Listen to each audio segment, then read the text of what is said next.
You catch a fish. It is a good fish. Large, fresh, still faintly trembling with the memory of water. You did everything right today. The river gave you something rare. But you do not need a fish. You need a chicken. Somewhere on the other side of the hill, a man has 6 chickens and no fish. He does not want your fish either, not particularly. His children ate fish 3 days ago and have been complaining about it since. What he wants is salt. And the woman who has salt does not want chickens. She wants a fishing net, the kind only you know how to make. But you used your last good cordage to mend a roof 2 weeks ago. So you are holding a fish, standing at the edge of a transaction that cannot happen. This is not a hypothetical. This is Tuesday. This was Tuesday for roughly 200,000 years. Most people assume that before money, humans traded directly. Fish for chickens, chickens for salt, salt for nets. Simple. Logical. A straight line between 2 people who each have what the other wants. That almost never happened. For barter to work, you don't just need 2 people. You need 2 people who each want exactly what the other has, at exactly the same moment, in exactly the right quantity. Economists have a name for this requirement. They call it the coincidence of wants. And the word coincidence is doing a lot of work in that phrase, because that is precisely how rare it was. The fish would rot before the right trade ever appeared. Here is the uncomfortable part. For decades, the story taught in classrooms, in textbooks, in the opening chapters of economics courses, was that barter came first, primitive, clumsy, inefficient, and money arrived later to fix it. A natural evolution, a solution waiting to be invented. Anthropologists who actually went looking for this barter economy, the vast, ancient, handshake-driven marketplace of direct trade, could not find it. Not in the Amazon, not in the Arctic, not in the deserts of Africa or the islands of the Pacific. Societies with no money at all were observed, studied, lived among, and what researchers found was not a flurry of fish-for-chicken negotiations. They found something else entirely. They found debt. Picture it differently now. You catch the fish. You walk to the man with chickens, not to trade, but to give. You hand him half the fish. He says nothing about payment. There is no payment. What there is, instead, is a shift in the air between you. An imbalance. A weight that now exists, invisibly, between his household and yours. He owes you. Not a number. Not a price. A feeling. A social gravity. Weeks later, his goat is sick, and you happen to know which roots calm a goat's stomach. You bring them. You don't ask for chickens in return. You don't need to. The weight shifts again, settles differently, but never quite disappears. This is not barter. This is memory. A community runs not on prices, but on the accumulated, unspoken ledger of who has helped whom. And that ledger lives nowhere except inside the minds of the people who maintain it. Anthropologist David Graeber, after years studying these systems, argued something that unsettles the entire foundation of how we're taught to think about economics. Money, markets, credit, and debt did not develop in the order suggested by standard textbook accounts. The sequence wasn't barter, then money, then credit. It may have run the other way. Now the scale begins to widen. Because a debt remembered in one mind is fragile. People die. Memories distort. Disputes erupt over who said what, who gave what, who truly owes whom. A society built entirely on memory is a society perpetually one argument away from collapse. So humans did something strange. They began to externalize the ledger. Not with coins. Not yet. With objects that meant nothing and everything. Shells. Strings of beads. Cattle. Salt blocks. Strips of cloth. Feathers bound in careful patterns. Each civilization reached, almost independently, for some physical token that could stand in for the invisible weight of obligation. This is the moment the human mind quietly performed one of its strangest tricks. It took a feeling, you owe me, and pressed it into an object you could hold in your hand. A shell does not feed anyone.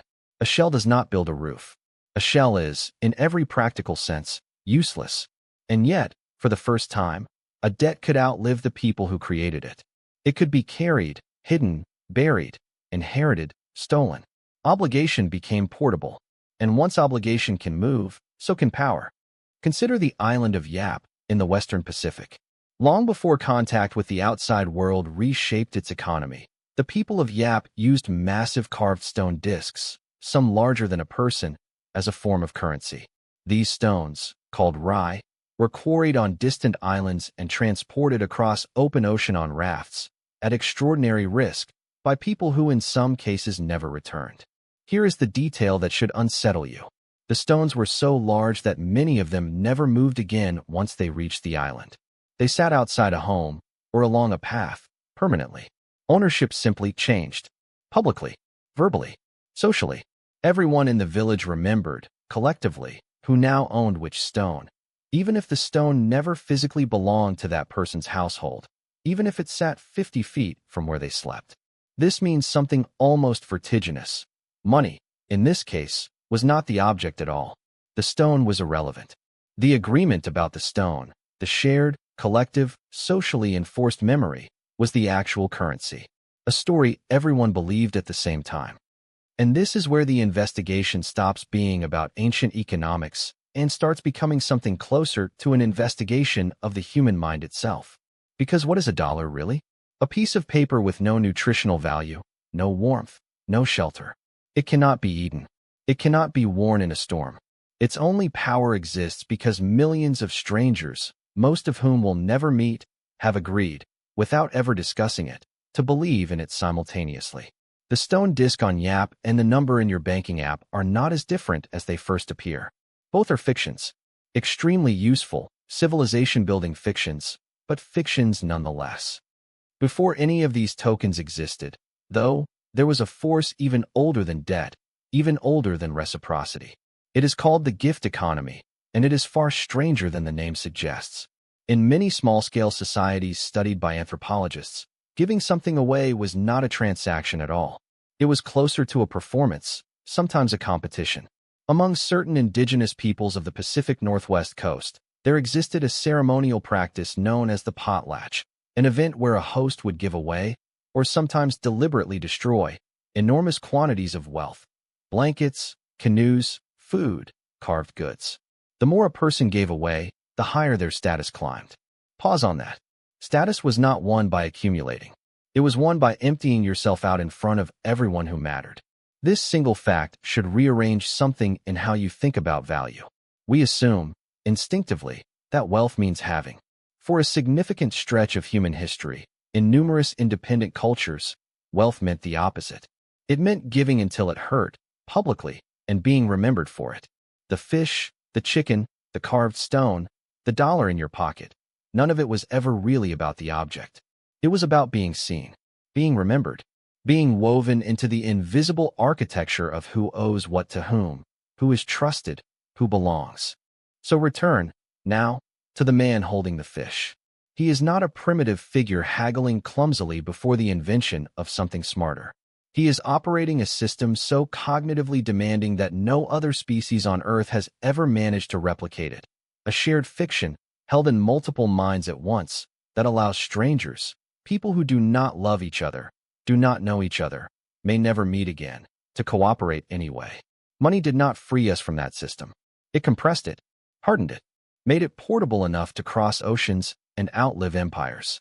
But underneath every coin, every banknote, every digital transfer humming silently through fiber optic cable beneath the ocean floor tonight, the same ancient mechanism is still running. A fish, a debt, a memory shared between two minds, agreeing, without speaking, to believe in something neither of them can hold. We never stopped trading in fictions. We only got better at forgetting that they are fictions at all.